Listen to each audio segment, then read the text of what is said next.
The usual format is to talk for about 40 minutes, then we'll have time for Q&A, followed by some feedback from Carl. So I will hand over to you, Gil, when you're Okay, ready. okay. Thank you very much, Will, and for this opportunity. Um, I don't think that I will need the whole 40 minutes. I'm assuming. I hope this is okay. I believe it will be a bit shorter than that. Um, but yes, it was really important for me to. I think I started this by reaching out to Professor Friston because I wanted to get his input on the work since he's been cited quite a lot in this work, and a lot of it is relying on his theories and contributions. And and I saw that as a good opportunity to get some feedback and to see what could be done better. Um, so this is the work I've done as a part of my first master's thesis in UCL and Brain and Mind and the dual program with University in Sorbonne University in Paris, and did it as part of my work with Professor Claire Press in the Action and Perception Lab in UCL. Yeah, so I think I'll go ahead. I'm not currently the work that I currently do is not directly into perception, but I'm working in the field of psychedelics, and a lot of the work there is based on the rebus model and how psychedelics work to change and to give psychotherapy benefits through changing predictive processes. And so the predictive account is um, foundational to that work today as well. So I'll share the screen, the presentation. Okay. I'll say also that feel free maybe to jump in the middle if there's something that should be adjusted or moved or questioned throughout, then for sure. Um, So the title of my thesis was the what and when of predictive processing, and we were trying to understand the way in which temporal and content-based prediction interactively shape perception and visual perception in particular here. Um, Claire was a supervisor, Quarian was a second supervisor in the lab there. There is a little bit of an introduction here. This is basically the format of my thesis organized into the presentation. So there's some introduction here that might be a little bit redundant to the professional audience, but just so we frame it, maybe I'll run a bit faster on it. Um, so how does expectation of when a stimuli will come to perception and what will be the stimuli interactively shape visual perception? And especially we're interested in the role that temporal congruency have in the processing of unexpected visual content. So if a stimuli, a visual stimuli that comes is surprising and is contradictory to the content-based prediction, will the temporal quality of it and the temporal prediction that was put in place towards it matters. Um, and of course, it relies on the predictive brain framework because the perception needs to compensate for neural delays. The brain is not passive, it minimizes free energy, and it does that conceptually with two forms of predictions. One is to predict the content of experience, and the second one is the temporal manner of it. When will the stimuli emerge? Um, so I organized this work by starting with explaining the two concepts of predicting what and predicting when, with the predictive coding account for how the brain uses, how the perceptual brain uses to predict what will happen, the work of Bastons and Friston as well, on the hierarchical model with feedback, top-down prediction, and feed-forward prediction errors. Then we ask, how does it actually happen? And Peter Koch, also from UCL, shows that there is a sensory template that is being pre-activated in the visual cortex before the stimuli actually arrives. And there was also some quite work that was looking into neural oscillation and connecting beta oscillation with the top-down predictions with the concept of beta rebound. And an increased activity of gamma oscillation was related to a larger prediction error, so that propagates up the hierarchy, the bottom-up prediction error signals. And so how does the brain predict when will an event will come? That's a lot of the work that has to do with neural oscillation and with neural entrainment. So mostly low frequency delta and theta band oscillations are related to that, has been related to that um, construct more. With the fact that neural oscillation, the brain entrains to external rhythm of excitability to align the excitability with the temporal of the expected events. There is a lot of evidence on it in language and in general auditory perception. There is a bit less evidence on it in vision. So the temporal quality of visual stimuli, although it's important and environment is quite visual and rhythmically temporal, there's not a lot of work on how temporal oscillation, neural oscillation, and entrainment aids aiding perception of visual stimuli. Um, and then the work of Claire Press in the lab, one of her leading papers in trends in cognitive neuroscience is the opposing process theory that shows this kind of like a problem that we have with, is the brain working on a Bayesian kind of inference model or cancellation? So does it prioritize the expected and prioritize verticality of the stimuli, or does it prioritize the novelty and the update of models? So it prioritizes the unexpected input. And in this process, in this paper, in the opposing process, she basically suggests that in the initial steps, in the initial parts of the perceptual process, the inference model is Bayesian, so the expected event is more prioritized with a more granular neural representation here of fMRI that you see in the lower picture. But only when the level of error is high enough to create this high divergence, high KLD, then the model will shift into a cancellation mode and will prioritize the novelty. The question here is, what is this KLD? Also in the paper, it is has not been like finally completely organized to what does KLD encompass.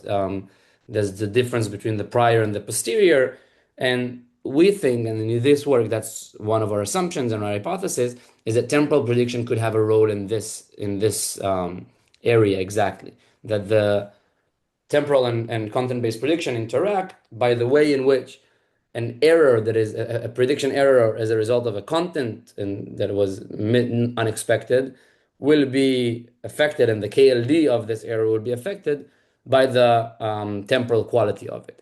That's related to the concept of precision. I will say a bit more on the specific hypothesis that we have. So to add to the point I said, could the interaction between the orientation and the temporal prediction be seen when the content-based expectations are violated? I expected this to be a Gabor pattern that is a 45 angle, but it was a 90 angle. If the and there's a need to update the model, to move to a cancellation and update the model, will the temporal quality of the stimuli here be important? And so if the opposing process theory is valid in that case, when a stimuli comes and it's unexpected, but it's also temporally unexpected, so it came in the time that I did not expect it and in the size, shape, orientation, content that I did not expect it, it will be given with less precision weighting because it came on a time that was not expected, and thus compared to a temporally expected stimuli will have less precision weighting. It will show a lower KLD. The system will stay in a Bayesian inference, and we will see it with a more granular. We used multivariate analysis, so there will be a more granular neural representation of the expected content here. On the contrary, if there's a high prediction error from a content-based expectation that was unmet, but it was temporarily expected. So the system was ready, the oscillations were entrained with external rhythm, and they process it with a higher precision. There will be a stronger KLD, which will push us more into the cancellation account and will show that unexpected content will be more granular. So this is what we looked at. This was our hypothesis. In my work, I used there was 30 participants that watched a series of spinning and rotating Gabors in different frequencies while they were under MEG, and they judged the last Gabor in the sequence, whether it's on the right timing or on the right orientation. There were two tasks. That eventually created this design of two factors, orientation and temporal prediction, and they could be congruent and incongruent. Um, you probably know those tasks, but now you try to guess if this is a timing task, you can guess if it comes on time or not. The last Gabor. So there's a sequence of them running. That's what the participants saw. And then when it's black, it shows us that we need to now judge if it's on the right timing or not. It's a very hard task to do it, and the participants were trained for a while to learn the rhythm, to learn the orientation. This was, I think, a false one. So it was this modulated an unexpected prediction here. That's how it looks. The circles here, the blue and green, I will touch them on a little bit later, but it's basically how we train the classifier. But the series of Gabor were spinning in different frequency, and the last one here told you that you now need to sustain the rhythm. This is basically the sustained window. You need to sustain the rhythm you have just learned, and then predict either did it come on time or did it come on the right spin. Which created this factorial design that a content and the temporal prediction could be both congruent, could be both incongruent, or could be half of them. What interests our most and our main hypothesis is in the level of incongruent orientation prediction, whether it matters if the temporal prediction is congruent or not. So this is the comparison between the red and the yellow here.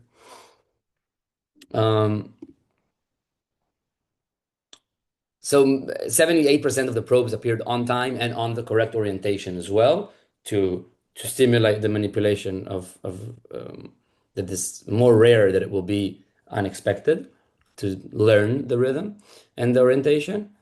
And yeah, that's a little bit of the angle that they saw, and you need to judge whether it's the right next angle or not.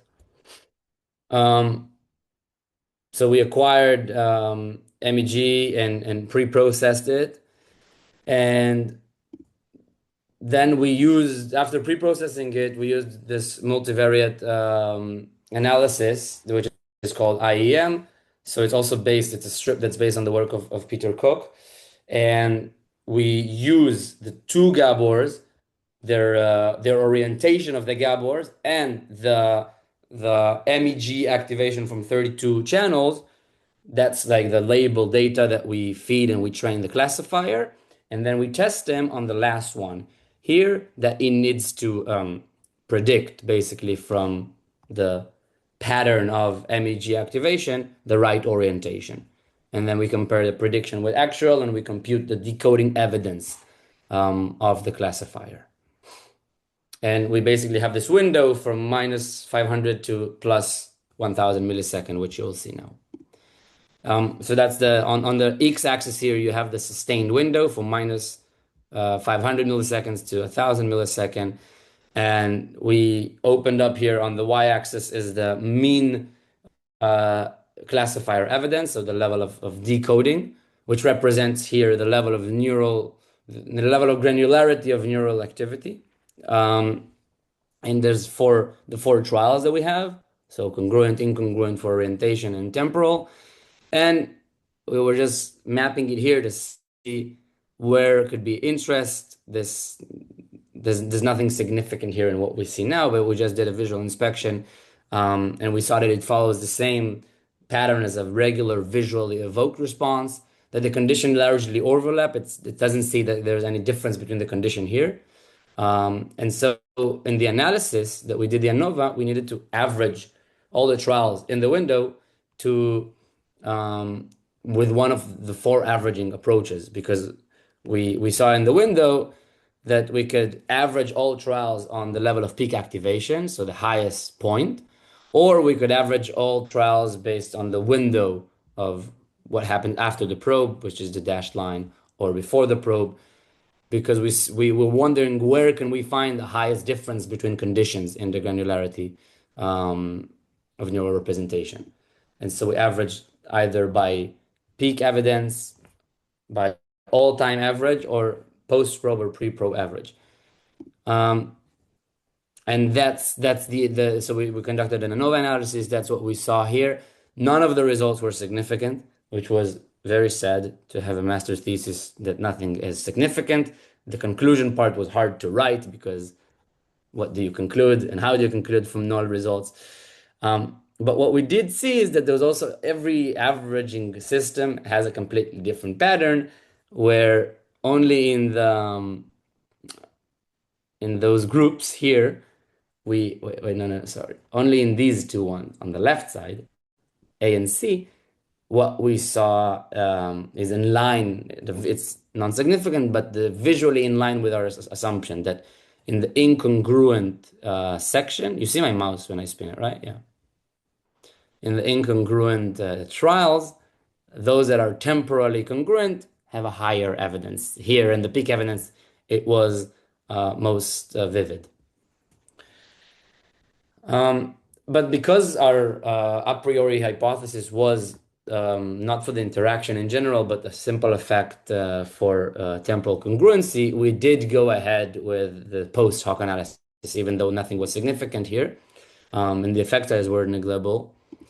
And that's what we saw. So we looked only within all the trials that were incongruent. Does the congruence of the temporal prediction matter? And again, as we saw previously, when we used the pre-probe averaging and the peak evidence, we saw that it was the pattern was in line with our hypothesis that if it's temporally congruent, it's more granular, whereas the other ones was kind of like opposite or similar. So we did a per-t test here with orientation in congruent trials. We didn't find any effect for the temporal congruency, and we saw inconsistent trends across those different averaging approaches. Can I ask a Why question did it or happen? Yeah. can you go back one slide? You said it's more granular when it was incongruent or something. I don't know what you mean by granular. Just because basically what we plot here on the y-axis, here and also here, the main dependent variable of the research was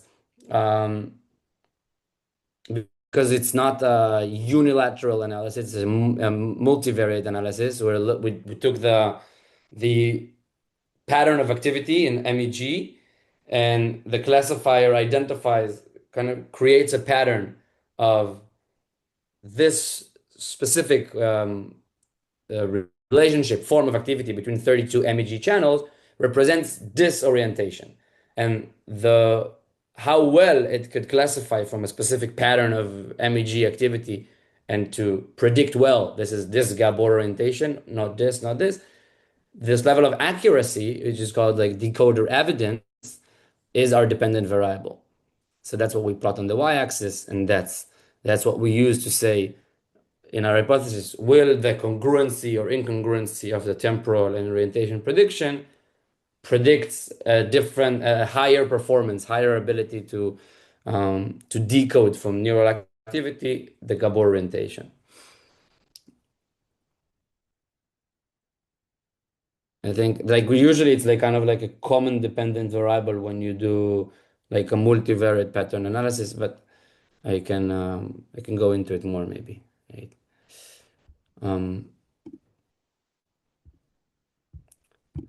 So what was the so we explained the reason that we found null effects mostly with methodological effects reasons, and then we said, okay, there's also some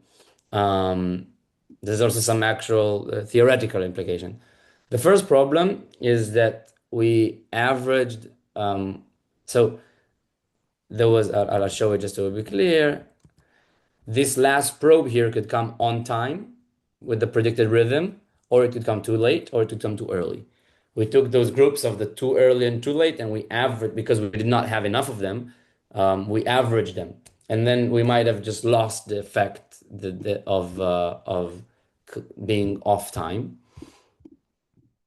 That's one of another explanation. Another one is that we saw that other researcher that did this work around what and when the manipulation of the prediction resulted in 160 trials for each one of those factorial design, incongruent temporal, congruent orientation, and all this 4 levels. There was 160 for each condition. We had very low, these are the amounts of trials we had for the incongruent orientation and incongruent prediction, because only 22% of the trials was there. There was very, very low, limited trials here. So that might have just got an underpowered study. We also have both the timing and the orientation task. So I'm asking the participant to judge the orientation of this Gabor, but actually the Gabor that comes now is not on the right timing. So there was a potential to see an effect of an incongruent temporal prediction, but because the participant was focused on the orientation, the neural response might have not been as potent as it could be. There was also a limited amount of surprise on the orientation. The Gabor, the max level of surprise of the Gabor was 45 degrees. It's a very minimal movement that might have elicited a limited error signal in V1 in visual cortex. And also that the decoder we trained is, there's another explanation here for what, but I don't want to jump too much on it, so I'm going to continue.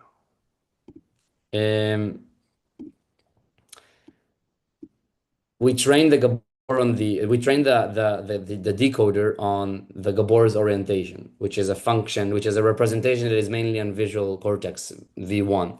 So it might have been that the decoder was very, very biased towards V1 and thus didn't really see patterns of neural activity that happens in motor cortex.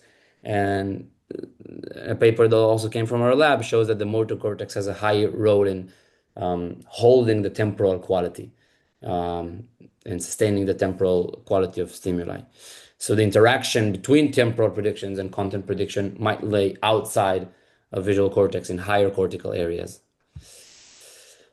And it could also be that the vision encodes temporal structure differently, that it doesn't put so much emphasis and it doesn't, and the precision of visual stimuli is not really impacted so much by temporal quality. And that vision and audition are two different modalities in that sense. It's also an alternative that they look into the temporal quality of stimuli differently. And that in vision, the features of orientation and all features that are related to content-based prediction are actually dominant in determining the precision weighting. In future, the direction would be here to just design it. So I used the data set that was used in the lab that was not designed particularly for this question. So designing it more particularly for this question would increase the amount of incongruent trial, would not average those probes because we'll have enough in each condition, and create a stronger error, basically. And maybe also analyze around the motor cortex, which might have a higher relevance for this type of interaction with temporal structures. So yes, we didn't find any evidence for this interaction we hypothesized, and we believe it reflects a methodological constraint because I still do believe that the error of prediction, the content-based prediction error that comes the temporal quality of it should affect more its effect that it will have on model updating. So if not all prediction error are treated the same because they have different precision weighting and they will affect the model updating differently, then those that are more temporally predictable should, I think, still have a higher effect on model updating and push us a stronger KLD. So this is the work we have done. Thank you for listening. I hope I was clear. And if you have any questions or thoughts, I would love to hear. Great. Thank you, Gil.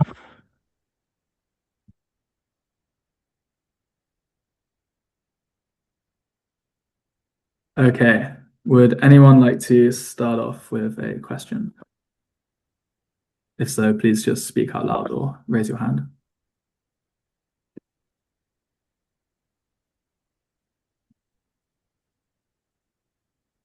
there's no questions right away, perhaps I can ask one. So in the context of delay compensation, so firstly, the flash lag illusion comes to mind as an actual demonstration of where the visual cortex may well be offsetting its. So are you familiar with the flash lag illusion?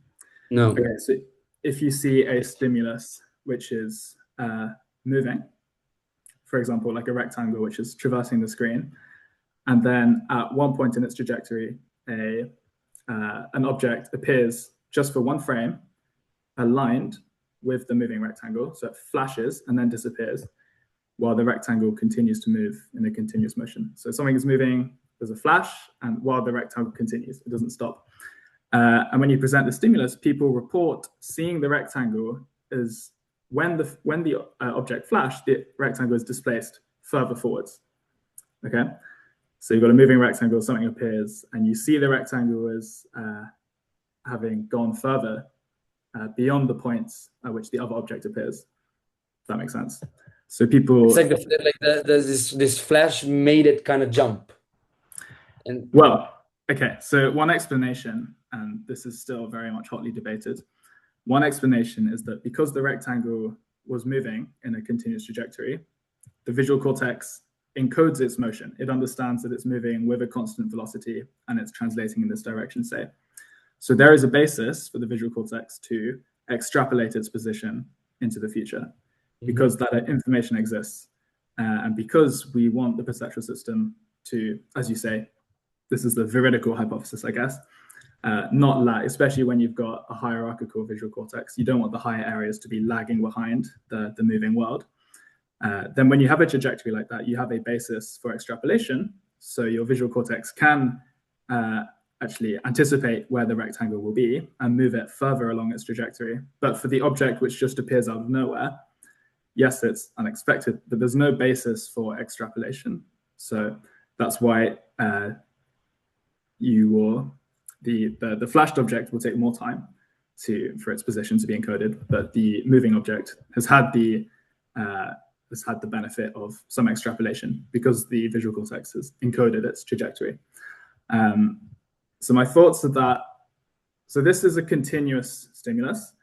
I wonder in your setup, if you had a continuously moving Gabor, so it was actually rotating, then maybe you'd find these small effects of, this would be something like a flash lag illusion. There's also something related called representational momentum, where when something is undergoing a continuous transformation, people see it as having transformed a little bit further than it actually did. Whereas in your stimulus, it looked like it flashed and then flashed and then flashed. And I just wonder whether that kind of prediction is a bit too intelligent. It's a bit higher up, which might be why for your model trained on V1, you weren't finding it. Whereas it seems more likely in those areas of the visual cortex, it may be encoding the transformation, which is happening right now.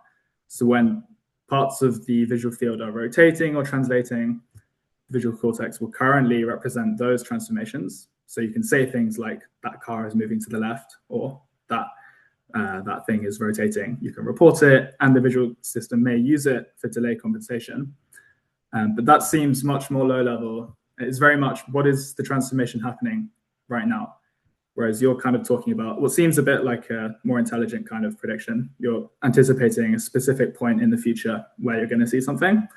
I don't know anything about where you would expect that to be encoded or predicted, but it seems more intelligent than the kinds of more like this is a prediction that you need to strongly activate something that is more higherly cortically rather than something that is more basic. That would be my guess, because there is good evidence from these illusions and that these delay compensation mechanisms are happening at sensory, although it is still, whether it's predictive or postdictive is still debated for the flash lag illusion, for example. But it's a very strong illusion and it is quite compelling. There is some compensation happening. I think Romy Nijawan, who was at Sussex, has written about these sensory compensation effects. But yeah, I think my key point is that feels more like a low-level transformations and the system's encoding what is happening continuously through time, whereas the kind of prediction maybe you're talking about feels more intelligent. It's a bit more like learning sequences. So yeah, I wonder whether that's important That's a good. as to where you're going to find it. Yeah. It's a good thing to try. Thank you. That's all right.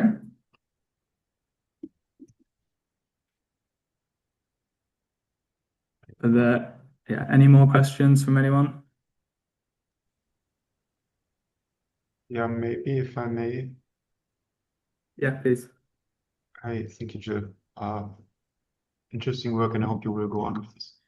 I hope I didn't miss it. Did you show the behavioral responses? Like were those did people report what kind of condition it was? No, because this was done before I took the data set, because I took the data set and I just did the analysis of that I showed. So I didn't use any of the behavioral data. But if I remember correctly, we found that the no, I don't remember. I don't want to just say the behavioral data. I'm not sure what they found. I guess relates a little bit to the question of I don't know who exactly what the name of the host is. Sorry. But yeah, exactly. Yeah, because maybe this is. I mean, it just would be interesting to see in how far people were consciously aware of this congruence or incongruence, or like if they would report it, you would have a comparison also. Because it's a complex experiment. I was like, whoa, what's going on? I mean, I guess after 100 tries, I would learn it, but yeah, just an idea. Anyways. Yeah, no, it was really hard to like. It takes time to learn this thing, then to practice it. I need to come to the lab 2 times, one to practice and one again, because it's a hard prediction, like to do it well. And I think there's some work that showed that strongly connects the motor cortex, because if you tap your finger with the sequence, then you're a lot more likely to sustain the rhythm of the visual stimuli better and then predict better. And I think it has a lot of like, I had interest in general in this world because of my interest in psychotherapy and in like stubborn priors or rigid kind of like depressed brains that doesn't really update the model due to prediction error. And then I was thinking that something that is related to movement, if movement creates a stronger temporal prediction and that enhances the precision of bottom-up input, then and makes the model more flexible, then it could be a strong catalysator of change or flexibility of the internal model in a way. But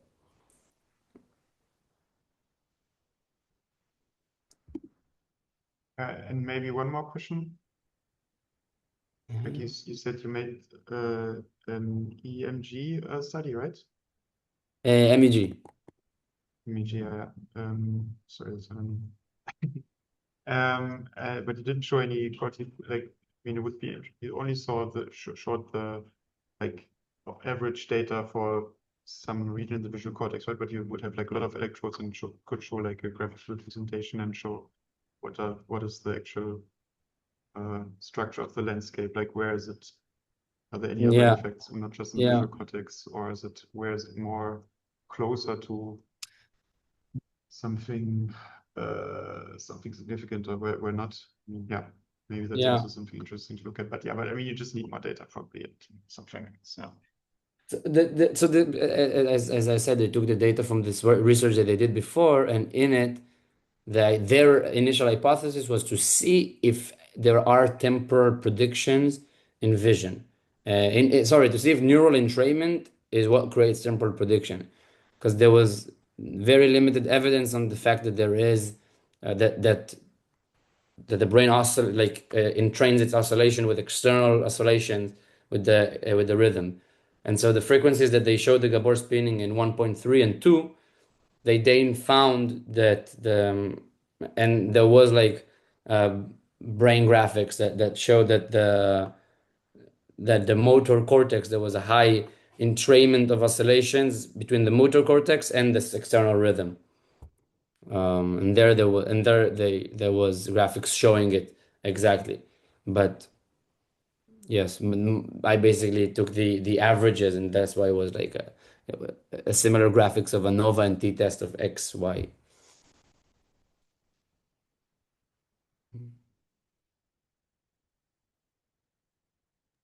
Or you only took some electrodes over the visual cortex. Like, No, no, recorded from the whole brain.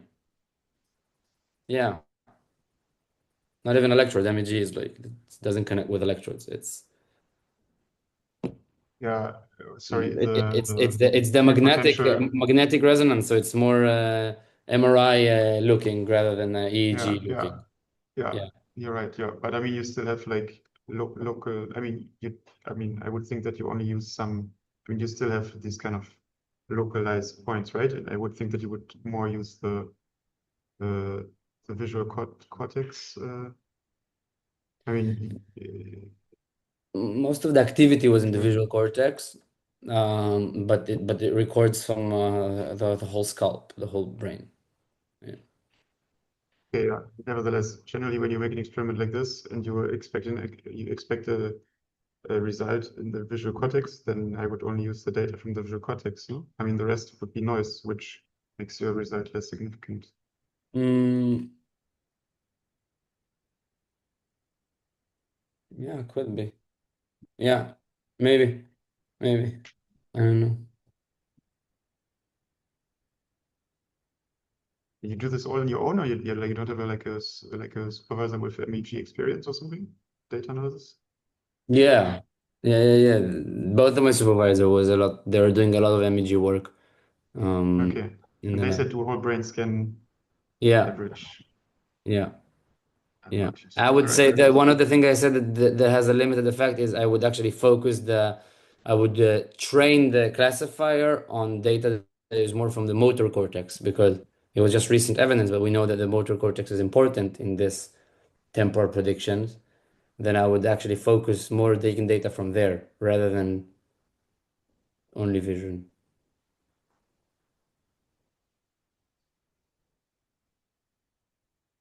Okay, but why do you say only vision now? I thought you said the whole brain. You used the whole Yeah, brain before. Now you no, say only no, vision. the whole brain, but I think I would focus more on motor if I ask the same question again. Okay. So if you do a spotlight analysis, you would do motor, Yeah. and maybe you could also do vision because you did expect vision, and that's still something that you could do. You know, Yeah. just use only vision data. If you want to do motor, if you want to train on motor, you can only train on vision. Okay, this is just my ideas. Thanks. No, it's a good, yeah, thank you for the input. Yeah. Before we move on to Carl, would you mind explaining a bit more this opposing process theory? I find that quite interesting. I mean, I thought about, so there's this idea that we want theoretical percepts, so we want to keep in tune with the world. So in a predictive coding framework, this is normally about you want to have the right posterior distribution over your latent states of the world at each point in time. And you can use these temporal predictions, your anticipation of what's going to happen next, or your encoding of how the world is changing to do some of that predicting the next latent state. But even a model which doesn't necessarily do those forward predictions, when the data changes, you can imagine a model which continuously updates its beliefs about latent states as sensory data keeps changing. So from some of the work I've done, one interesting thing is the world tends to change smoothly. Each frame is sort of close to the next frame, as it were. And therefore, your latent states at time t tend to be quite a good starting place for your latent states at t+1. So the world, from moment to moment, tends to change only a little bit until there are cases where things do appear suddenly. So it seems that a lot of the time, the brain only needs to, in each sort of time step, the brain only needs to update things a little bit, if that makes sense. So it's sort of smoothly changing its latent states. So the normal situation is we don't have things randomly appearing or suddenly changing direction. It's quite predictable. Or if it's not predictable, at least what's next isn't too far from what was before. But yeah, there is this interesting case where things, and this is quite natural for a top-down model. And this is why one motivation for predictive coding is that it's only the errors which need to be propagated up the hierarchy, and it's more efficient and so on. And that's based on the idea that it's only small changes at each time frame. If the world was random at each time step, you would want more bottom-up emphasis, right? But yeah, sometimes things do change suddenly, and then you may want to increase the precision, if you like, on the part of the scene which has changed, because you want that information to propagate rapidly. So I see it's definitely an interesting problem. Yeah, maybe I'm asking if there was a specific model which your supervisors have proposed for this, and whether the idea that you should upweight what is surprising or what's changed, is this the same as attention for you? Is it more like are you aware of that change necessarily, or could these be more subconscious upweightings as well? Sorry, that was a bit of a vague question. No, I think that I'm getting here something regarding attention that was always also relevant here, like that attention has a high effect on like it relates to the model there, the opposing process theory, and it questions, because if this capacity to internally choose what to focus on enhances precision of something, in a sense, and then enhances its if it's an error, it enhances the weight that an error gets and how highly is it likely to change the model. I think this opposing process theory it came up because there was a lot of evidence, conflicting evidence. One that shows, okay, the brain is predicting reality, and it's using what is expected to happen. It's weighing it with more importance and representing it strongly because it's expected, and it extrapolates from past to future. But then other evidence shows the completely opposite, that the brain actually doesn't care about what it knows and what is expected, because it's using resources efficiently, and it only represents the novelty. So it only represents the new.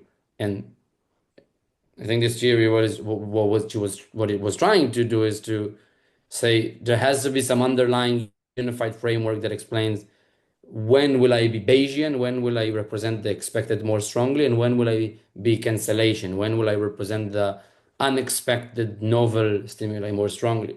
And I think the question, and then so that was my supervisor Claire's model, and I was like, okay, so maybe the thing that determines whether I will represent expected or I represent unexpected is time. If I'm throwing a ball at you and it comes to you, I don't even tell you when I throw it. It's like, it doesn't matter what's the size of the ball, it's already not in the time. So I'm not representing anything. It's like I'm not ready to catch it. I don't have attention there. I don't have oscillation in training with the stimuli. It's like, so time, I think, is important to differentiate. But that's the concept, that what differentiates the prior from the posterior is this KLD.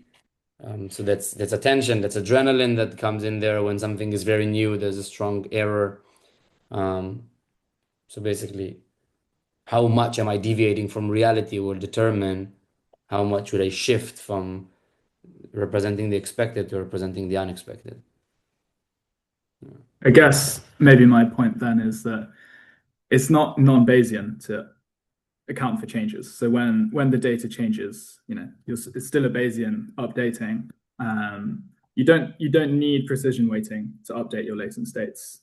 You might want precision weighting to update them faster, but it's not necessary to have extra weighting mechanisms. So yeah, it's not that you need to specifically upweight every error signal.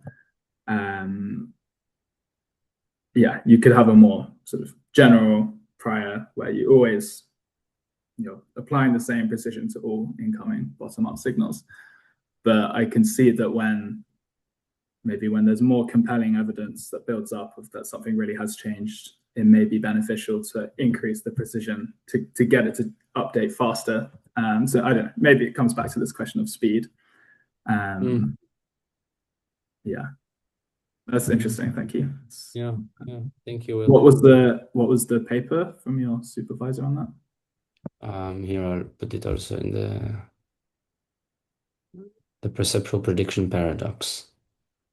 Yeah, thank you. Yeah, put it in the chat.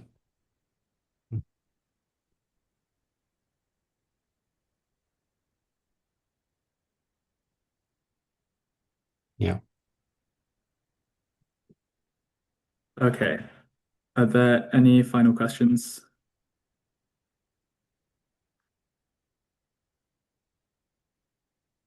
Okay. If not, then I think it's time to hand over to Carl for some feedback. Is it my turn now? Yeah, it's your turn now, Carl. Good. Oh, yeah. And what's the host's name? It's Will, not theoretical neurobiology. Good, excellent. Well, thank you very much for that presentation and an excellent discussion afterwards, as you know, as we've come to expect in these meetings. I'm going to focus on the very last question you had on your last slide. I can't quite remember what it was now, but it was along the lines of how will I analyze, make sense of my MEG data in a way to definitively discern the differences between the way that we treat expected and unexpected stimuli. Can you remind me what your last slide was? It was yes, it was. So one of the points was on, I can also put it back, but on analyzing the data with a more motor cortex focus to account for the importance it might have in sustaining temporal regularity. okay, right. Well, that is a sufficient sort of starting point for me to make some broad points that might or might not help.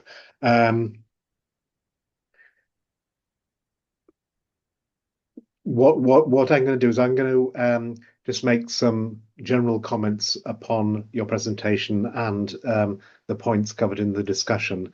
Then I'll go through a series of papers that I think will be useful if you haven't already read them. The agenda here is really to point you towards an analysis of the data that directly address the questions that you presented in the beginning of your presentation. And I'll say out loud and up front, your current focus on source space analysis and decoding is not appropriate. It's not going to answer the questions. And it's something I imagine that has been inherited from the Donders via Peter Koch, but it's not the right kind of analysis, and it never will be.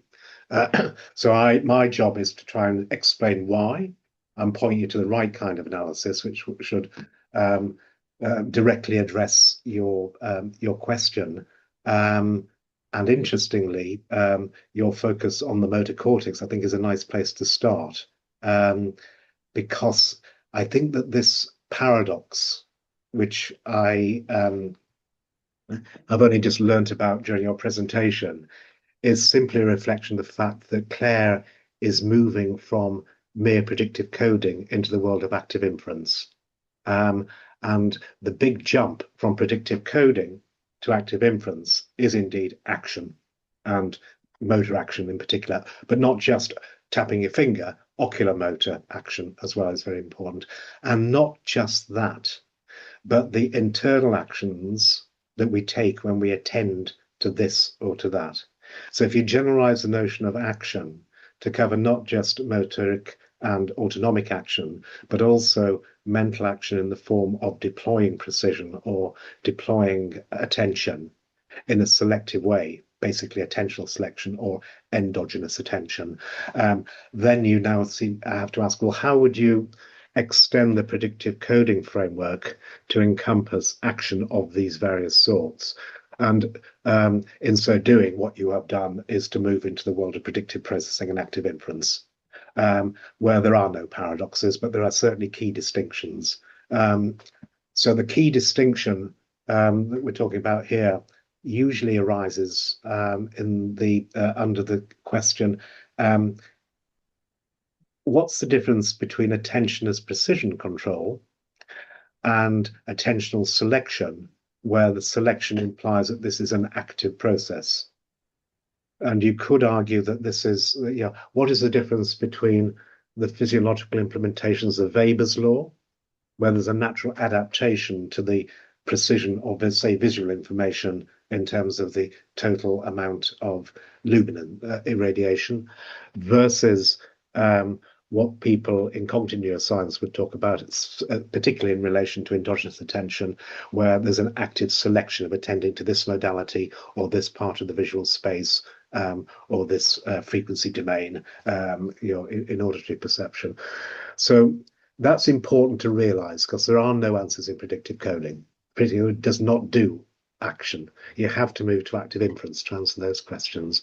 And when you move to active inference, then you write down the equivalent maths for what you are going to do.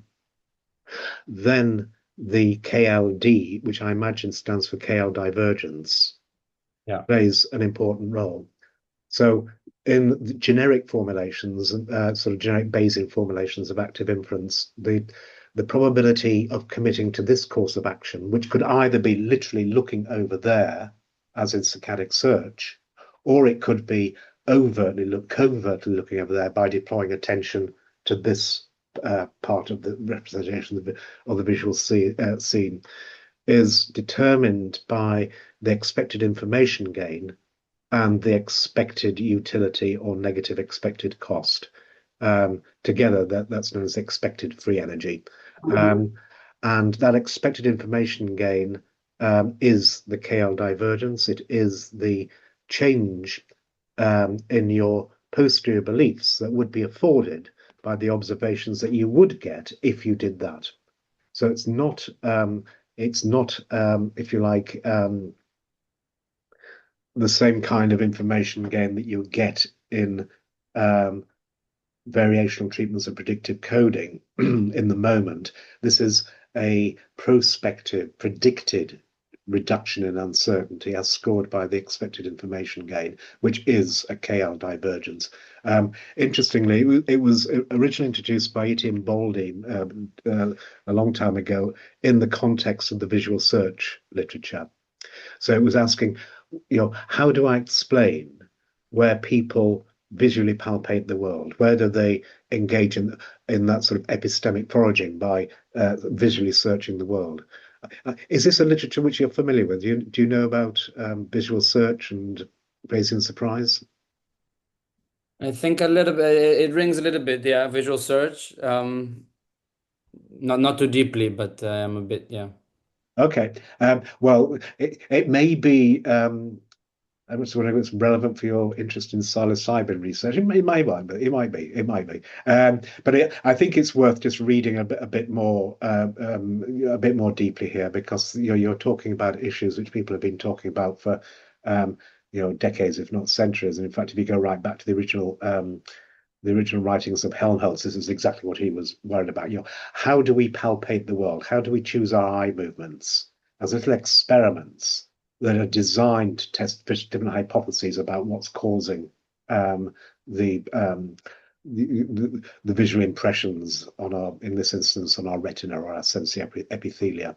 So this is a long-standing issue. But notice again, we're talking about searching, visual search, doing. We're not talking about predictive coding.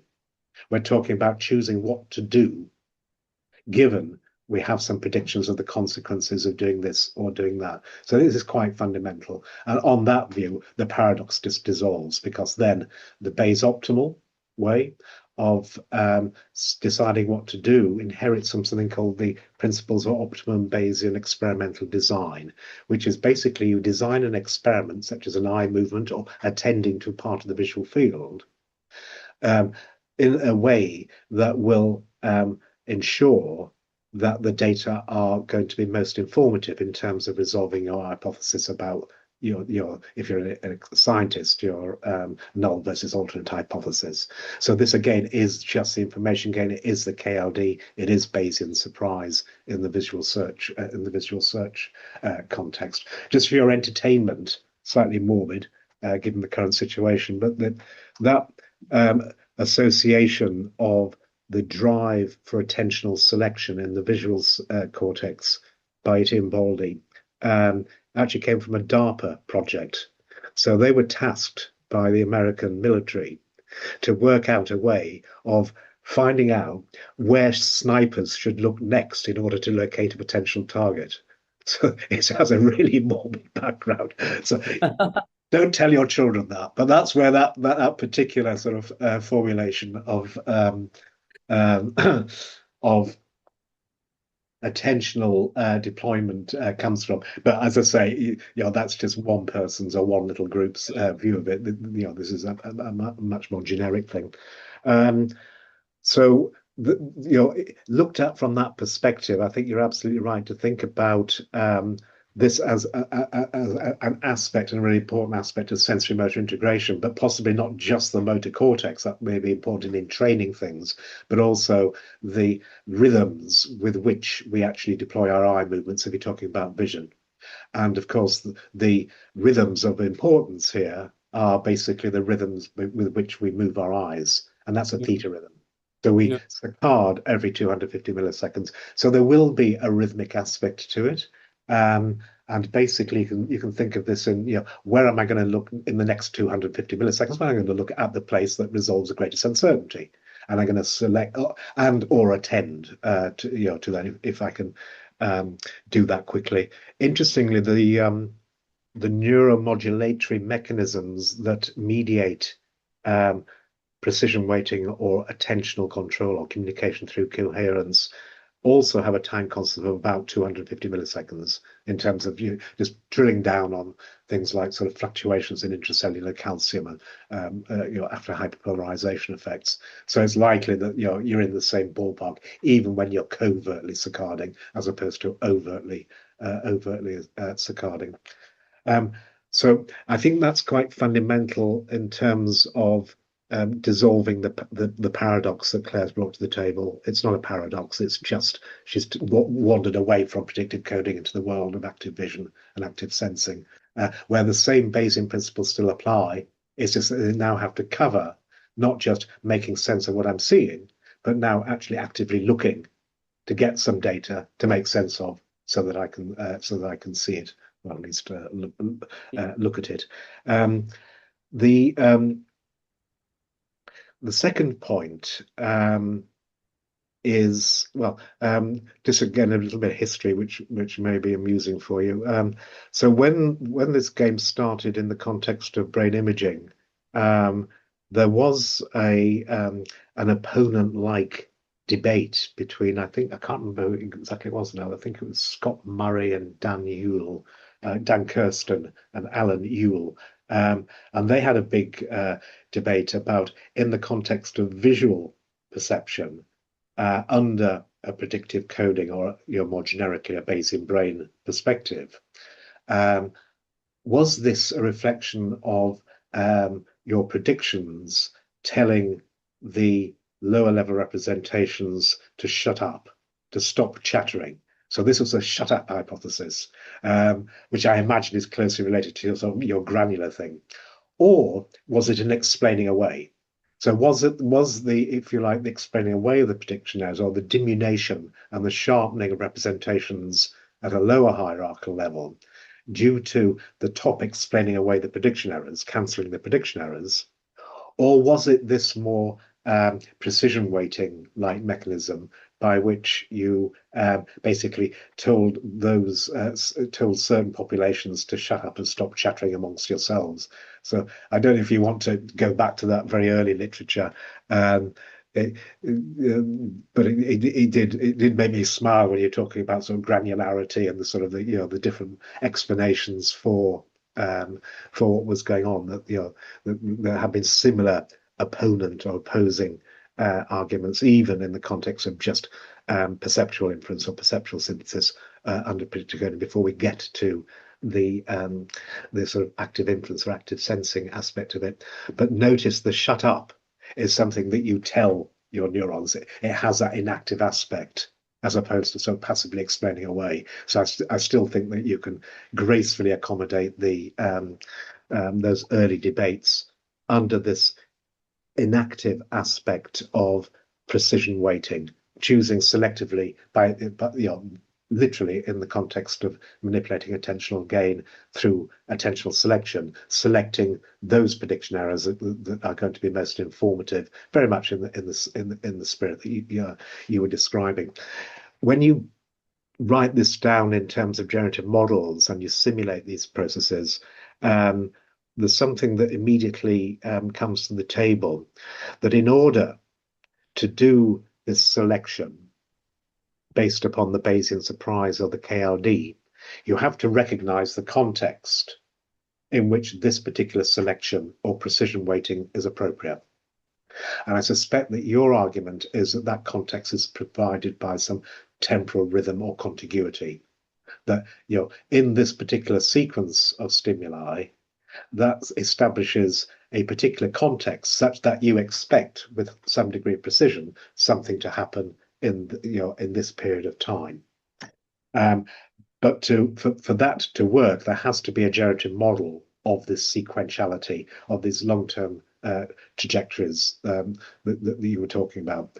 And the idea is when you model these things under generalized predictive coding schemes that include action. So now we're talking about predictive coding that is generalized to include hierarchical or deep generative models, but also action and precision control or precision weighting. Then you realize you actually have to have a higher level model of these slow fluctuations in context that enable you then to grease the right pathways to deploy the precision where you think it's going to be most informative, to maximize your Bayesian surprise or maximize your expected information gain.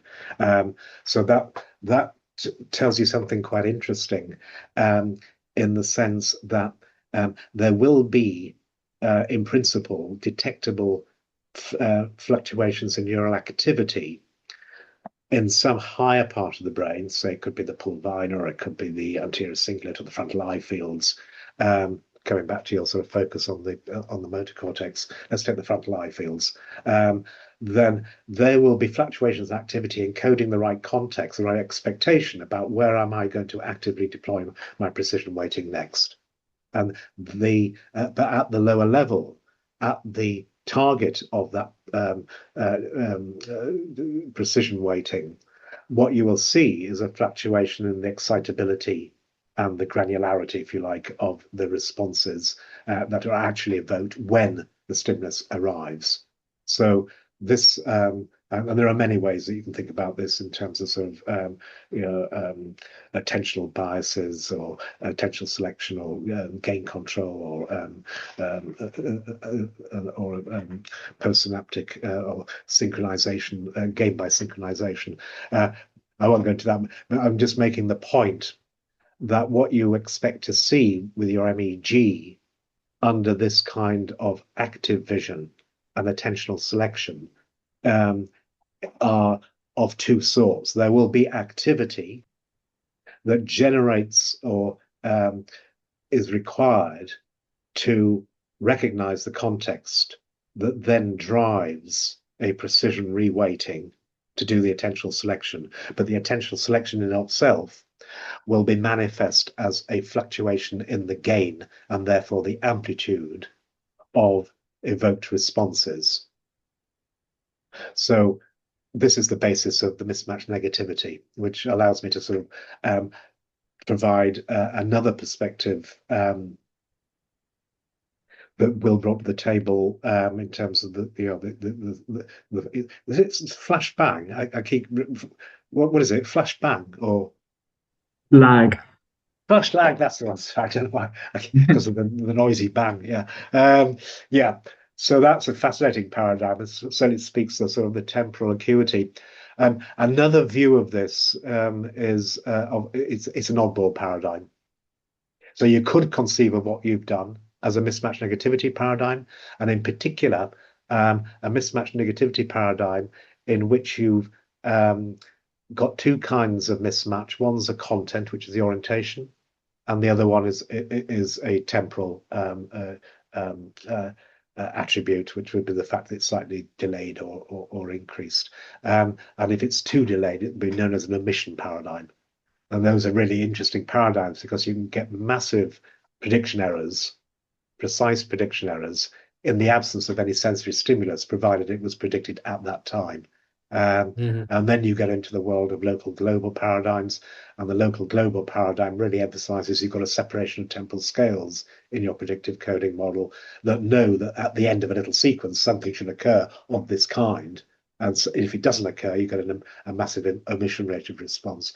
So I think you should be reading the literature on the mismatch negativity approach to this, and in particular, modern day versions of this using the roving paradigm in conjunction with, if it were possible, global local paradigms that have this separation of temporal scales that really try to dissect this attentional, dissect these differences. So in that literature, there now is a very, very clear distinction between the prediction error in and of itself and the amplification of that or attenuation of it, depending upon the precision weighting.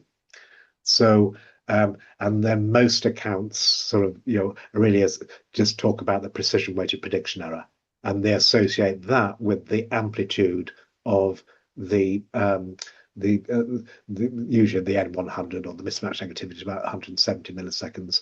Interestingly, the sort of the endogenous waveform components at around 300, 400 milliseconds are usually associated with a redeployment of the precision of the attentional set. So violations in terms of semantic incongruency, for example. So at a much slower time scale than your visual paradigm, if you'd presented a sentence and then the wrong word, or the wrong word was presented 300 milliseconds too late, then that usually evokes a mismatch, a mismatch negativity like response, which is actually a positive one. It's a P300 or an N400 much later on, so it takes several hundred milliseconds to get up and then come back down again. So there are really interesting sort of temporal dissection issues at hand if you look at the waveform components as over peristimulus time, starting with when the subject expected to receive the oddball stimulus, or the stimulus that may or may not be an oddball. And one of the reasons I said the analyses which you're currently deploying are not apt is that averaging over peristimulus time is not the way to go. And furthermore, averaging decoding accuracy is not the way to assess the differences, for the very simple reason that a difference in decoding, a significant difference in decoding, is not evidence of a significant decoding difference. It's the same argument you'll get in the absence of evidence is not evidence of absence.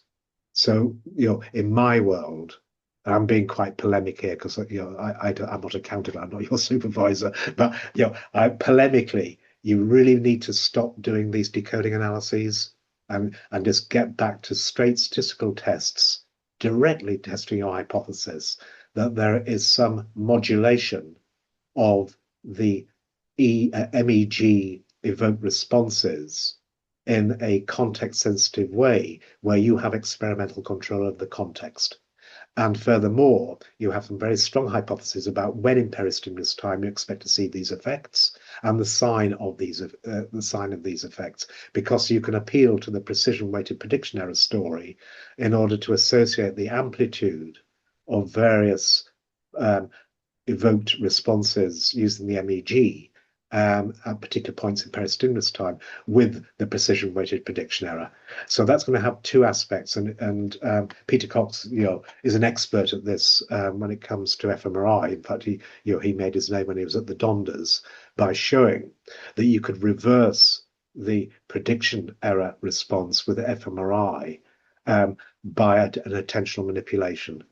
So by removing the precision through some attentional manipulation, you could attenuate the fMRI-induced response to the same kind of prediction error, to the same kind of manipulation. That was a really important contribution to the community, which, you know, to my mind, introduces this dialectic or distinction between the prediction error and the precision weighting, which happily accommodates, I think, all the paradoxes that you might bring to the table. The particular resolution here, I repeat, is the fact that the precision weighting itself has to be predicted, and that's where you get to the you know, the precision weighting as an active kind of, you know, sort of attentional internal kind of action or selection mechanism. The work, if you pursue that line, then you'll be looking. Oh, before I say, just to come to your back to your interesting discussion about visual versus auditory. I think that's absolutely right. I mean, you know, it is the temporal structure in auditory streams that have the explainability in terms of, say, language and songs and, you know, all the things that we hear. So, you know, that part of the hierarchical generative model, the predictive coding scheme, is a priori going to be set up to detect streams and paths and trajectories that have this, you know, this temporal structure. The visual system, on the other hand, certainly has that, but I think at a much higher, a much finer time scale. So, you know, what would it look like? What would the visual cortex look like if it was doing the same kind of sequential processing that Will was talking about? Well, you're just looking at visual motion.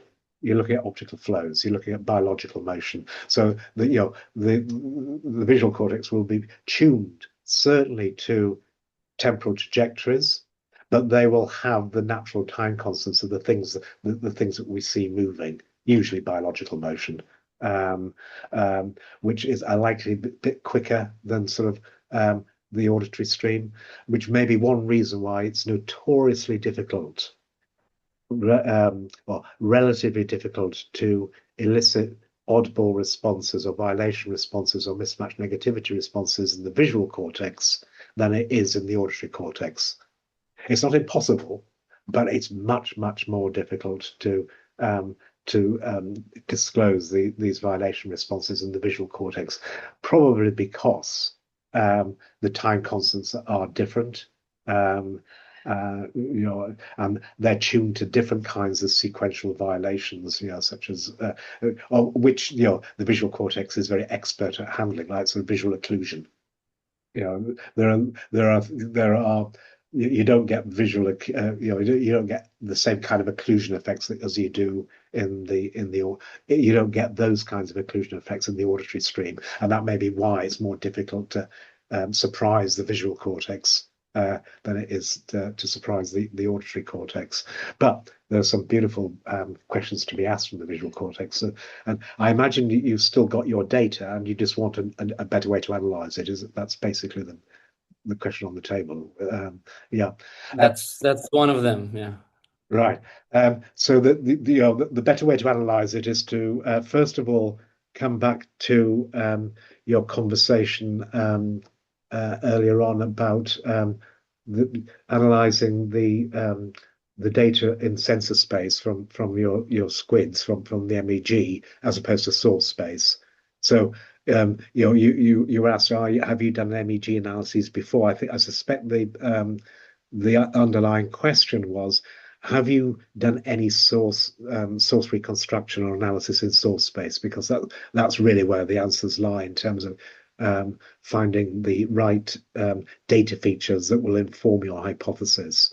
And that's the other reason why you don't use decoding, and you certainly don't use it on sensor space. You have to get the data back into the source space, so you can now talk about, or at least ask questions about the sensitivity of a lower visual level in the visual hierarchy that is controlled by say, representations at higher levels, say in the frontal eye fields or parietal cortex, for example. And to do that, you have to associate the MEG data with its sources at different levels in the visual hierarchy. You can't do it just by looking at the sensor level data. So at least you need some source reconstruction to specialize or to select the right data features that will inform questions about where in the visual hierarchy are these different kinds of predicted effects likely to be measurable and expressed, and then you can look at the differences in the amplitude at different over as a function of peristimulus time, and then start to interpret that. If you were my student, not that I can have students anymore, but if I could, then I would ask you to do some dynamic causal modeling.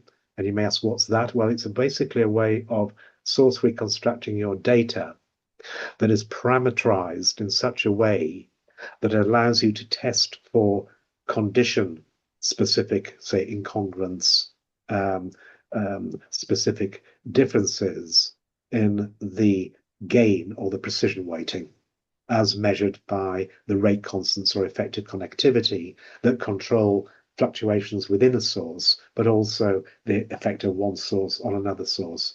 It's usually the case you only need to estimate the excitability or the gain or the precision weighting in the context of predictive coding for each source.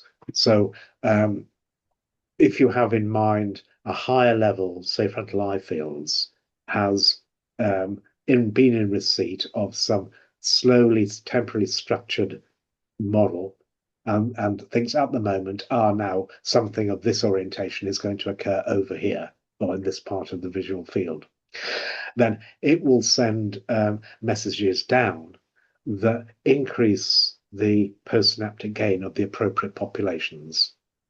And that increase in the gain of the appropriate populations will be only manifest when this visual afferent comes in, when the stimulus comes in or it doesn't come in. Then the evoked response depends upon the excitability or the gain or the precision weighting that's been instantiated by this top-down input. So this would be the endogenous attention way of understanding this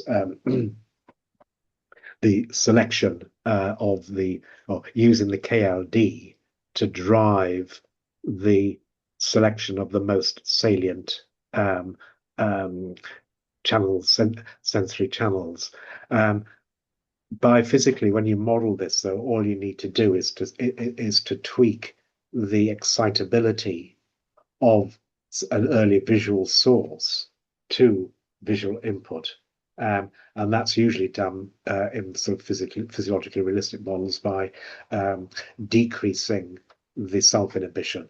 So you have a very simple little neural mass model where you can decrease the self-inhibition so it becomes disinhibited, so that when it receives a visual input, it has a bigger response because it's been afforded more precision, because you think this is when I should be receiving precise information, because I've built a generative model of the temporal succession of things that should happen in this particular context.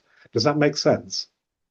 Yeah, it's a very specific and interesting thing that I need to learn how to do in the model, but it looks like a good direction to go. Good. Okay. Well, with that in mind, can I just grab the screen and just give you a few papers that if you read, you'd think, oh, I can do that, and then you can go and do it. Yeah. Because so no one to mind. No, somebody has done a similar paradigm. Yeah, before I forget, and then I won't mention it again, there is a paper which actually touches on your interest in psychedelics and psychopathology, touches upon it. There was a very early paper using dynamic causal modeling following source space reconstruction, not of MEG, but EEG data, looking at these mechanisms in the context of a visual mismatch negativity using orientated triangles in schizophrenics. And the idea was, could one identify the locus of these KLD or gain control differences in the visual hierarchy? And then could you show that they were different between control subjects and schizophrenic subjects? That work is a long time ago now. It was in the first or the well, I'll find it. Well, I'll find it, and then you can. Now we'll share our entire screen.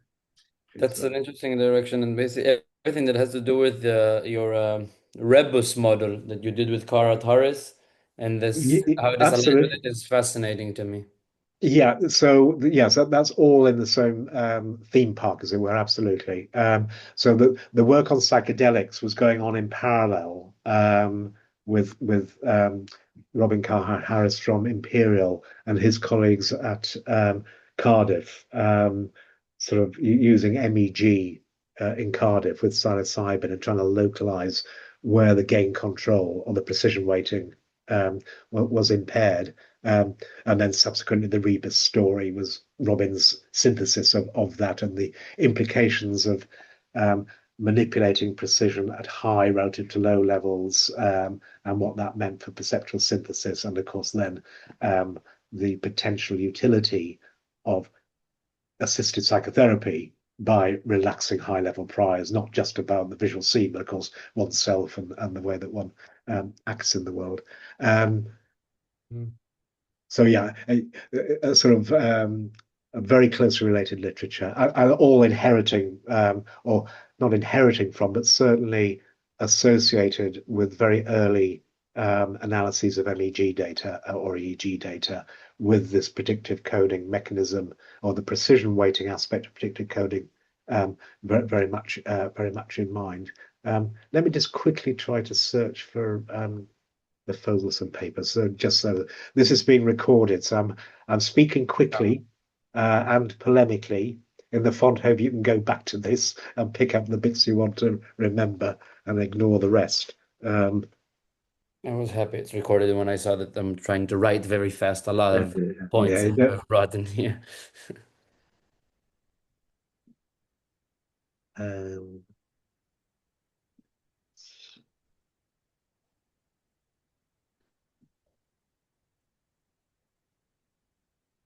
Yeah, that's the one.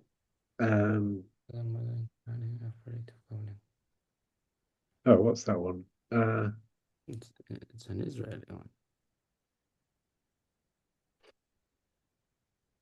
That's taking too long. My apologies. Yes. So yeah, this is a bit involved, but it just came to my mind while we were talking because it does actually, if I remember, use a visual mismatch negativity paradigm of this kind. But also, as I say, it was one of the early stories that then led on to Rick Adams' treatment of schizophrenia and also other kinds of psychiatric disorders in terms of aberrant precision weighting and aberrant salience read as aberrant precision weighting.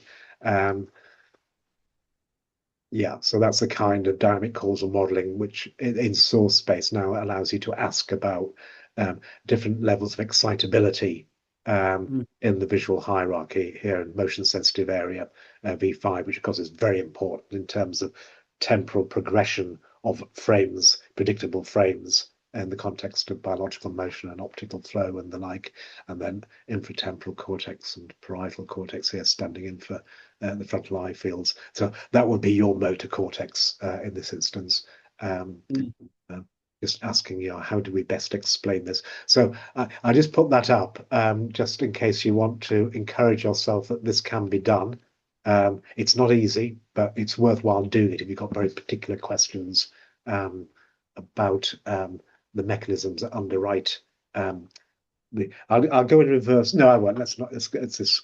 So that in generalization of predictive coding, precision weighting can come in two flavors. There's a vanilla sense that just adjusts itself to the current levels of sensory noise relative to prior precision. So this is in the moment predictive coding, which would be best Are you familiar with Kalman filtering formulations of predictive coding? Kalman filtering? Kalman filtering. No. Okay. Well, I'll just mention this in case you come across it in background reading. The precision weighting that can be associated with a very elemental kind of attention, exogenous attention, although probably pushing it, is called the Kalman gain. So the Kalman gain weights the prediction error when you're doing your update of your prediction in state estimation in a Bayesian filter. The simplest kind of Bayesian filter is called a Kalman filter.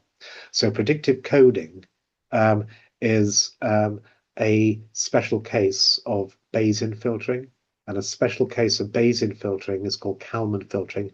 It's special because it's under the simplest possible state space model that you could have. It's just a one-level linear state space model, and the precision weighted prediction error corresponds to the prediction error times the Kalman gain, which is a ratio of the sensory precision to the effectively to the prior precision. So these are an engineering view of predictive coding, but mathematically it's all the same kind of thing. So there are a number of ways in which you could estimate the precision. You could estimate it on the basis of the total amount of prediction error. So I can, if I now want to work out, so I'm confronted in this moment with this particular pattern of sensory input, and I want to adjust my precision weighting so that it is Bayes optimal. If there is lots and lots of noise, then I'm going to decrease the precision because there's less information. The signal to noise is reduced. Yeah. So how would I do that? Well, what I can do is I can go around and gather together all my prediction errors and square them and add them together. And that will be a useful way of measuring the overall signal to noise or the variance of the noise.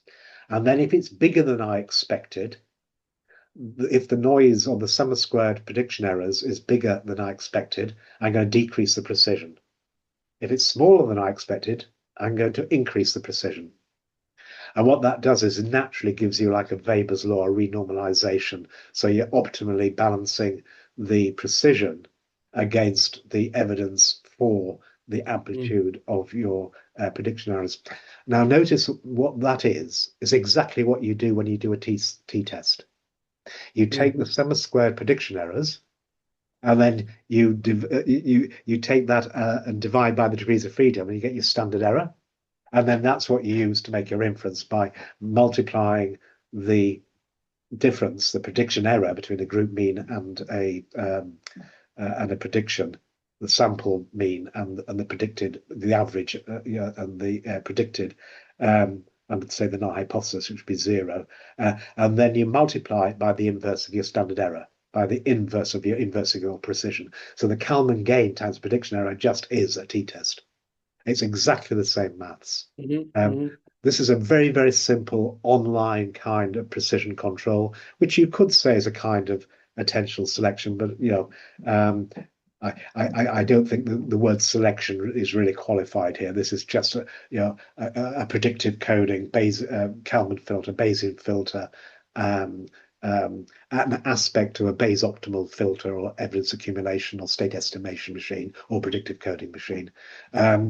However, it does and the mechanisms and the neurobiology of that are in a small corner of the predictive coding literature, well worked out. And if you're interested in reading about that, here's one proposal for this kind of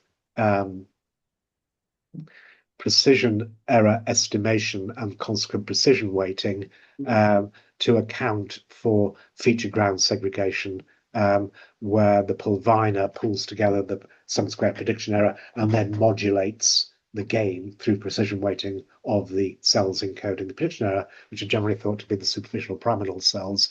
And it just takes you through the elemental maths and the and a simulation of figure from ground segregation using just this kind of precision weighting, and then talks about the potential neurobiology and how you can understand the message passing in this generalization of predictive coding.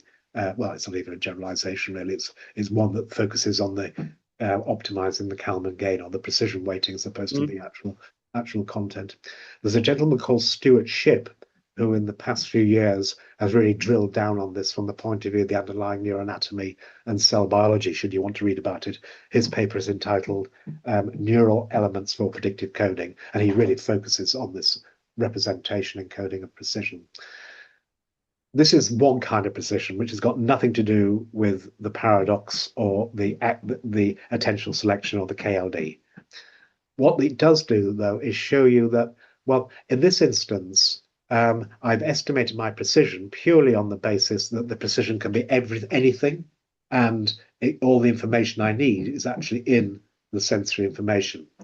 What about if I had some prior beliefs about the precision? What if I knew that if I go into this room, it would be very, very dark, and therefore my visual input would be very, very imprecise? So I can now, if I have some higher level representation in a hierarchical model that actually has fluctuations in the context that predict the precision I will need in the future, I can now include those priors in this precision gain architecture. And then you move to the next generalization of predictive coding, formulated again as a Bayesian filter. But now what we've done is actually equip the generative model with the belief that there will be KLD informative information in this half of the visual field, but not that half of the visual field in the next few hundred milliseconds. And of course, what I've just described is called the Posner paradigm. So this is the classic psychophysical paradigm to get out attentional selection in a space-time context. And just using generalized predictive coding, which is entirely Bayes optimal, but now equipped with this ability to actively deploy precision when you think, or when the brain or the agent thinks that there's going to be precise information available. Sorry, this is the attention, uncertainty, and free energy, but it is just a predictive coding paradigm or scheme of the usual sort. But I repeat, equipped with a hierarchical model where now higher levels encode the context and the slow unfolding of the context that then control the excitability of the visual representations in a way to reproduce the electrophysiology and the behavioral phenomenology of many things, including what's this about hidden states, simulating valid and invalid cues, for example, congruent versus incongruent, as a function of peristimulus time, which is why I was saying before it's important to look at the neuronal responses that are encoding the sufficient statistics of your Bayesian beliefs or your precision-weighted prediction errors as a function of time in these kinds of models. So this is a simulation showing sort of early and later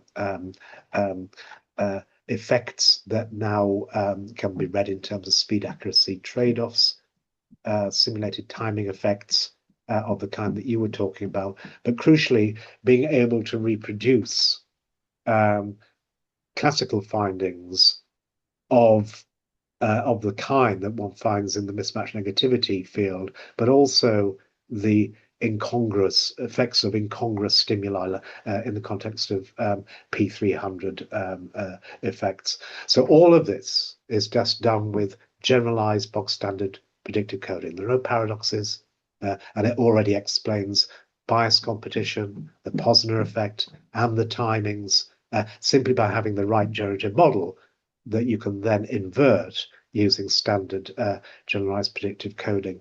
So this, again, if you want encouragement that there is something worth chasing that has a natural and Bayes optimal explanation, then this might be worth reading just to sort of provide a proof of principle that you can write down a fairly straightforward account of active sensing under predictive coding in this attentional context. And then this paper, we've done that, yeah. And then it was basically, so we talk about going back to the rebus hypothesis. That work then led to Rick Adams' transcription of these ideas into false inference in the context of type 1 errors like hallucinations and delusions and illusions, and type 2 errors like neglect syndromes and dissociative syndromes, all explained by aberrant precision control or precision weighting. And that he provides a number of examples. And I picked this paper out because, again, it speaks to a few things that you said in a really neat way, I thought. Here's another example of the sort of the parts of the brain here, VTA, sending neuromodulator and dopaminergic signals to the frontal eye fields that control the precision at various levels in this is, again, a visual hierarchy. And if you simulate these things, and you simulate them under the right kind of generative model where you've got the sort of fast fluctuations. So here, the flash of the orientated Gabor that is now contextualized by a slow change in the context, every sort of, that describes the compound stimuli that you encounter, that allows you to do your timing. If you've got this sort of generalized deep generative model, you just apply the vanilla predictive coding scheme with the appropriate precision weighting. So this variable here is a precision weighted prediction error. Then you can simulate all sorts of interesting things. So here is a response to a violation, elaborating a massive prediction error, simply because you had balanced precision at the sensory and the higher level, the prior precision in play. If you now, though, afford too much precision, you don't attenuate enough to the visual input, then you get something very characteristic of certain psychopathologies, like, say, schizophrenia, where you get an attenuated violation response. So my guess is if you repeated your paradigm people with schizophrenia, you would find less of an effect than in the normal subjects. And of course, then you put that together with rebus, and you've got a sort of a principled account of why you might want to reduce the precision of higher level. And you can simulate this, and basically you can show an attenuation of the violation effect at the expense of not perceiving things that were actually there. Sorry, this is reducing the precision at the second level, which relatively increases the precision of the sensory input, which now reduces your mismatch negativity. And if you go too far, then you basically and invoke compensatory mechanisms, you can start to simulate hallucinations and delusions. So I thought this might be, it makes 2 points. It makes the point that if you can actually simulate predictive coding in the kinds of paradigms you're interested in using in your subjects, you get a very straightforward answer to many questions. In this particular instance, the second reason for showing this is that it was part of the story that eventually led to the rebus hypothesis in the context of dealing in assisted psychotherapy and related psychiatric applications. So, if you want, it might be useful to go back. It was also quite useful in relation to your conversations with Will and your focus on the delays. So you're absolutely right that in order to keep synchronized with the world, when it takes 120 milliseconds for the visual input to get to V1, and then in the context, say, of motor or ocular motor control, say in the context of slow pursuit tracking, visual tracking, it takes another 120, 180 milliseconds to get back to the ocular motor system. So that's massive. That's 200 plus millisecond lack in terms of active vision, which is a real problem from the control engineering point of view, and the Kalman gain, or the generalization of the Kalman gain, technically called linear quadratic control. But it can be easily resolved in a vanilla predictive coding or generalized predictive coding setting just by equipping the generative model with the knowledge that there are delays. And then you get the phenomenology that you were talking about, that the brain seems to be running ahead of itself, simply because it knows that by the time its predictions about what to do next get to the muscles, they're going to be out of date if it wasn't running ahead of itself. Yeah. And if you don't get that right, you get sort of hemibilismus and all sorts of oscillatory phenomena of the sort that you see in failures of slow pursuit that you see in schizophrenia. So Rick was able to simulate that in terms of eye movements and use this as an example. Another example of the importance of precision weighting in psychopathology, and in this instance in the context of oculomotor control. Interesting, using an occlusion paradigm. So testing the hypothesis that would you be surprised if something came out of an occluder at the wrong time? And it strikes me that's has a lot to do with your paradigm in terms of violating the temporal, the evolution, the trajectories of what's going on. And getting it right really depends upon, I repeat, getting the precision right, but also having the fact that all of these delays are part of your generative model. And then you can simulate that and look at sort of and then there's another example here which I quite like, which is failures of sensory attenuation and why you can't tickle yourself, and why schizophrenics can't be tickled, should you want to get into that literature. So that was Control can tickle themselves. Control can't tickle themselves, but schizophrenic cannot be tickled by others. That's correct. Apparently. Okay. With a bit of poetic license, if you read the ability to be tickled is to be susceptible to the force matching illusion, you're absolutely right. You can't induce a force matching illusion in a schizophrenic.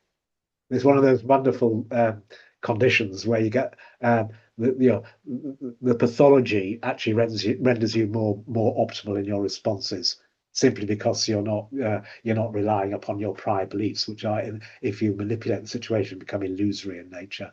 So that was the work of people like Susky Shergill at King's, in conjunction with Chris Frith and Rick Adams. Yeah, so you might enjoy that paper and reading about how to tickle yourself. Right, so this is just a bit more. Well, let's get rid of these. Yeah, I didn't fully understand what you were particularly referring to in terms of granularity in relation to decoding, because I just don't use decoding because there's no generative model under the hood. But it certainly struck me that the notion of granularity and sort of spatial or encoding precision was a very important correlate of getting the precision weighting right. And you can read biased competition. If you don't know what biased competition is, then you just do some background reading. It was the big story about a decade ago that addressed these issues. But also the notion of representational sharpening, which I think is relevant for you, because paradoxically, as you increase the precision of certain prediction error units that you think is going to or you think are going to report informative information at a particular point in the future, you are actually also suppressing the precision of all the others. So this is the shut up hypothesis in action. And that manifests as something called representational sharpening. So from the point of view of fMRI, you've got to decrease activity, but you've got a sharper, more granular response. I don't know whether that's what you meant, but certainly that would be one plausible way of linking the computational neuroscience to the notion of a sharpening or more granular representation. And the mechanism is lifts from exactly the same formalism as in that Pulviner paper, reproduced here for a commentary and News and Views, I think Nature Neuroscience, or Nature, I think it's Nature Neuroscience, that was just celebrating Rajesh Rao's first predictive coding paper. But it's interesting from your point of view because it does highlight the importance of top-down precision control, precision weighting of the kind I think you would need to explain the sort of inactive aspect of attentional selection in reproducing representational sharpening of the kind that Peter Koch has been studying. So I thought that might be a useful review and with sort of all the seminal references in that. And we've done this one. No, we haven't done that one. That was the final one. Yeah, we don't need to concern ourselves, but if you wanted to read the primary literature on the predictive coding in its most general sense, that has a lot of this, but not the Posner paradigm or conditioning precision on recognized context, but does have the deep structure of the separation of temporal time scales. A lot of this work was done using a simulation setup of trying to recognize birdsong. And indeed, those simulations I just showed you by Rick Adams of people with schizophrenia or aberrant precision control at different levels in the hierarchy, inherited from this early work formulating predictive coding as a Bayes optimal way of sense making, and just looking at the implications of changing the relative prior precision to the prior precision relative to sensory precision, exactly in the spirit of Rebus. And that work was the first paper sort of explicitly to say that predictive coding is just one manifestation of a more generic or universal way of understanding sentient behavior under the free energy principle, or under the principle of minimizing variational free energy, where the precision weighted prediction error is just the free energy gradient. So when you minimize the precision weighted prediction error so that it's flat, that basically means that the gradients of free energy are zero, which means you must be at a minimum. So this will be the physicist's interpretation of predictive coding. So that may or may not be entertaining. If you haven't seen this, I just show this. I usually show this once every fortnight, or at least every 2 TMB meetings, primarily because it has over 200 references, where nearly all of them talk about the importance of precision for psychiatry. So there's a vast literature out there which really focuses and drills down on this really important contextualization of prediction error message passing in these deep hierarchical models, and all the awful things that can happen if you get that wrong. So it will be, if you like, a predictive coding version of Rebus, or written for an audience who wants to understand it from the perspective of predictive coding, with a lot of the figures that I've just shown you in here. And here's actually, in fact, this is the Fulgerson paper. That's interesting. I forgot about that. Okay, so that's just a little bit of background reading. This is an interesting paper. Just to orientate you, should you want to read it. In computational neuroscience and in computational psychiatry, there have been sort of two streams which are slightly diverged. One is the predictive coding scheme, which uses continuous state space modeling, and the other one is active inference that uses discrete state space models. You'll read about these in terms of partially observed Markov decision processes. The mechanics are not always shared in quite the same way. So the notion of precision weighted prediction errors just lives with these predictive coding formulations. But the notion of precision in and of itself plays a really important role in the discrete state formulations. And in particular, it is in the discrete space formulations that you get the association of the KLD with salience and epistemic foraging and expected information gain. And this is purely a narrative account. So normally there are equations showing you where that KLD gets in as the expected free energy, but this is clearly written for psychologists. Yeah. So this is just making the point that we started with, that attention can be read at many different levels and will certainly entail precision weighting, but it's not in and of itself precision weighting. Precision weighting can be just, I repeat, sort of adaptation in the spirit of Weber's law, using just very local lateral interactions. It just gets interesting when you actually now condition that precision weighting on higher level representations, and then you ask, well, now where do I want to attend to? And then you get into this sort of notion of salience. So in the active inference literature, salience is usually read as synonymous with that KLD, with the Bayesian surprise. So the things that the behaviors that I do, or the orientations, attentional or overt, that I do, have the attribute of a KLD or an expected information gain or a Bayesian surprise. And those are the ones that I usually commit to because they resolve the greatest uncertainty. So Thomas sort of takes on through that. But pragmatically, the most important paper, I think, is this one. So this is not in the visual domain.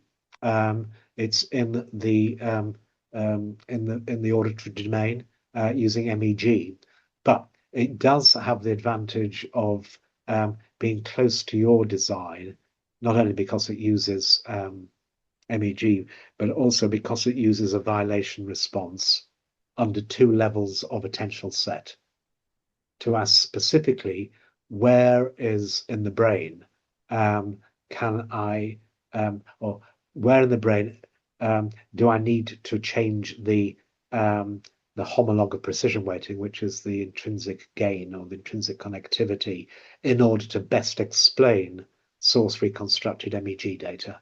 And then Rizid goes through how he did the analysis and how it was analyzed, and then right the way through to sort of the role of different kinds of inhibitory interneurons in controlling the precision weighting and the gain control.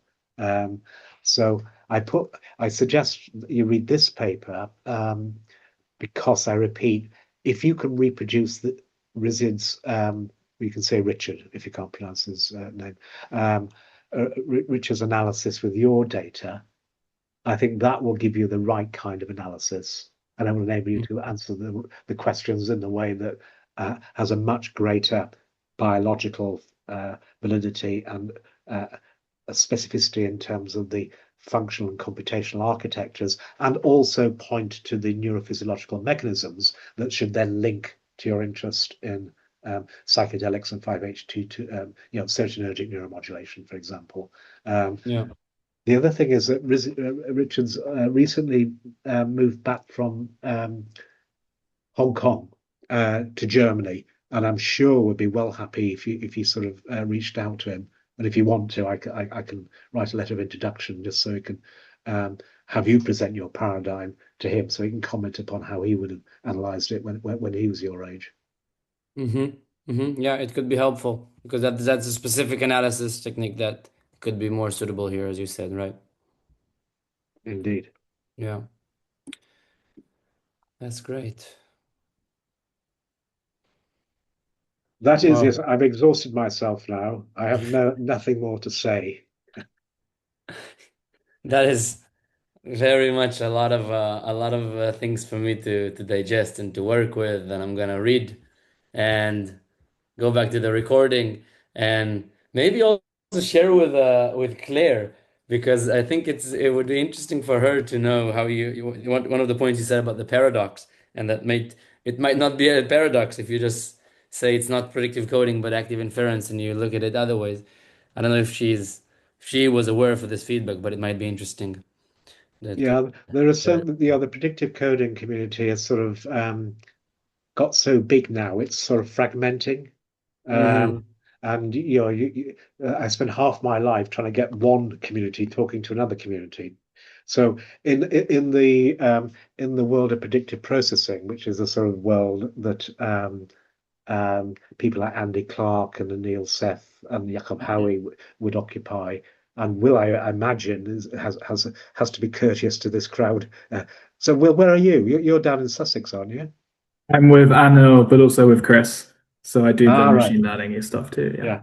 Yeah. So in that world, they recognized that predictive coding was a lovely story, but it was slightly impoverished because it didn't deal with selection and action. It didn't deal with the doing, the inactivist account of how we actively engage and sort of palpate our world. And so um, then Andy basically invented this term called predictive processing. So the reason he didn't call it predictive coding was that he wanted to imply that there was something beyond just state estimation and assimilating data, that there was something active. You had to choose the data you wanted to simulate in some principled way. But he didn't want to commit to the free energy principle because he thought that was going a little bit too far. So he opted for this sort of predictive processing, which in my world most people read as active inference. It's a perceptual inference of an inactive sort, a mechanistic account of active sensing, basically. And that community only talk about minimizing precision weighted prediction errors. So Peter Koch and the Donders and Claire are much more, I think, in the psychology camp and cognitive neuroscience camp, Yeah. and less so the inactivist philosopher camp. And neither of them are in Will's camp of machine learning. Yeah, and then you get other people. Well, I won't go on. Anyway, they all develop their own sort of rhetoric and formalism. The key thing to remember is that the maths is exactly the same for all of them. It's Yeah. that they pick out little bits of it. So machine learning, they don't do time. They just do. They just try to learn through the same principles of predictive coding. But at the moment, they don't worry too much about time. And then you'll get the control theorists who only think in terms of Kalman filters. So all of these communities are talking about the same thing, but they're using different rhetorics and different, Yeah. Yeah. So yeah, it will be edited. Don't blame me though. All right, have to transcribe it and pretend that you found this out yourself, and then you take it to her. All right, I don't I want think anything you'll to be do with the it. one to unite them all, maybe I would say. No, I'll leave that to you. You're the uniting force. No, no, she'll just tell me off. No, no, you pretend that you've read all this literature, and perhaps this is a way of dissolving her paradox. That's Yeah. Yeah. Okay. Good. Great. Thank you, Carl, for all of that. And thank you again, Gil, for a really interesting talk today. And thank you, everyone else, for coming. Great. This recording will go, round of applause. This recording will go online if you're happy for it to go, so you can look back over Yeah. the feedback. If you could share it, it would be really helpful. So I Yeah, can have touch with it. Yes, and thank you very much, Professor Friston, for the time and the insights. I appreciate it. great. Good. thank Good you. luck with the rest of your master's thesis. Sounds Yes, interesting. I'll Thank you you. as well. Goodbye. All right. Bye bye. See you, everybody. Thank you. Thank you.